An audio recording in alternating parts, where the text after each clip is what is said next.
Dr. Chol Kim here from sunny San Diego, California. We have another awesome surgery day with my color-coordinated team in blue. We have all black belts practically, so I'm really excited for a great day. So we have a 57-year-old young person.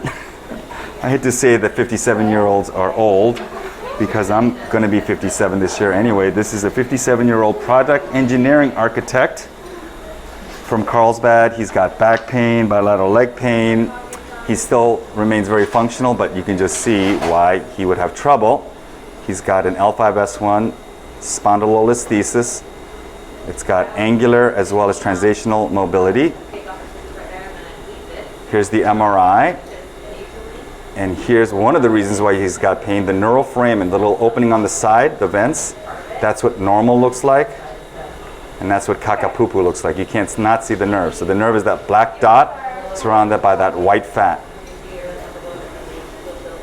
So we want to make him taller, stronger, faster, better. Oh, wait a minute, that was for a movie. But yes, we're going to make him better so that he can get back to his busy life, kicking butt, and living life to its fullest. So we're all hoping for a great result, utilizing the state-of-the-art minimally invasive MIS TLIF technique, utilizing the sexiest cage alive. Depending on how flexible and mobile this inner body space is, I may want to do a posterior ALL release.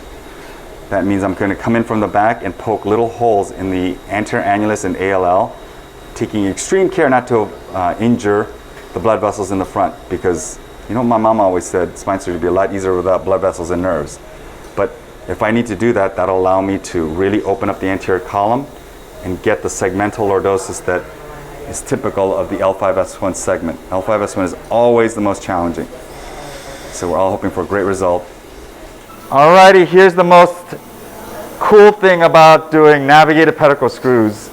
When it comes down to L5-S1, I like going tricortical. And look at this, I'm cheating. I'm aiming right for that corner. You can't rely on lateral x-ray to know how far out the front you are because it's not a square. And let's face it, out the front of that is some scary stuff. You have to be a trained professional, Mallet. Navigation, this is totally awesome. Oh, this feels so good. I've memorized the trajectory in my mind's eye, utilizing the force. And I'm really hoping that the tip of this thing is going to stick out that little poke hole that I made, which should be right there. Yep. I feel it right there. I can feel it. Oh! My veins are going to be bulging out tonight. Other side of S1, same thing. Looking for the little poke hole to put the tip down. I feel something right there. Oh yeah, right there, I feel it. Yep. I pity the fool that has to take that screw out. I don't know if you can hear this, but that's such a great sound. Because with that sound, I can say the following. If this person does not fuse, it's not because we did a crappy end plate prep. And your hand has to almost cramp up too. That's when you know you've done a good end plate prep.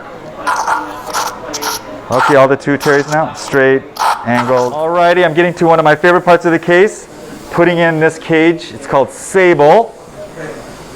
I helped design this, so I'm a little biased, but this right here is the sexiest cage alive. It is 3D printed, it is bulleted, it's got soft, so it'll go in really smoothly.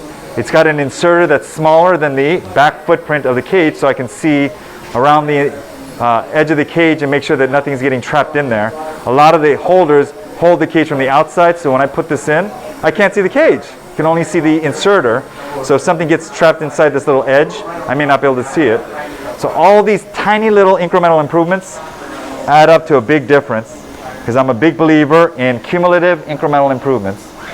And the mallet, and you can see how smoothly this goes in. This is one of the most dangerous parts of the surgery, is to go past the exiting nerve root, especially next to the structure called the DRG. And if you scratch it, it will irritate the nerve for a few weeks. And you will not like it. And that went in so smoothly, it was almost not right. It was almost too easy. That's good enough. Yep, save that. That's gonna be a good before and after picture right there. Woo! Nader, thank you so much. All right, 2-minute count. Closing the wound now. I always look down and I go, I cannot believe I did that whole surgery through those 2 little incisions. To this day, I'm shocked. I am standing beside myself.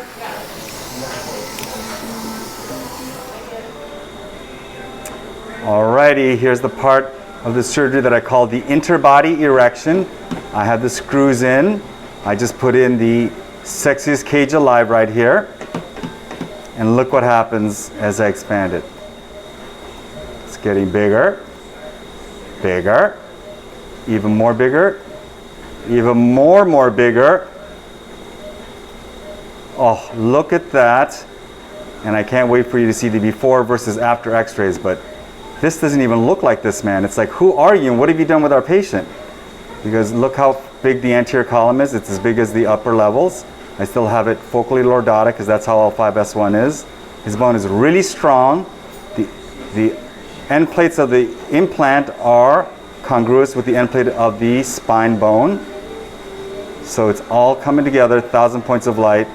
We're all hoping for a great result so that he can get back to a very high demand, partying, hiking, doing crazy stuff kind of lifestyle, because that's the way we roll nowadays.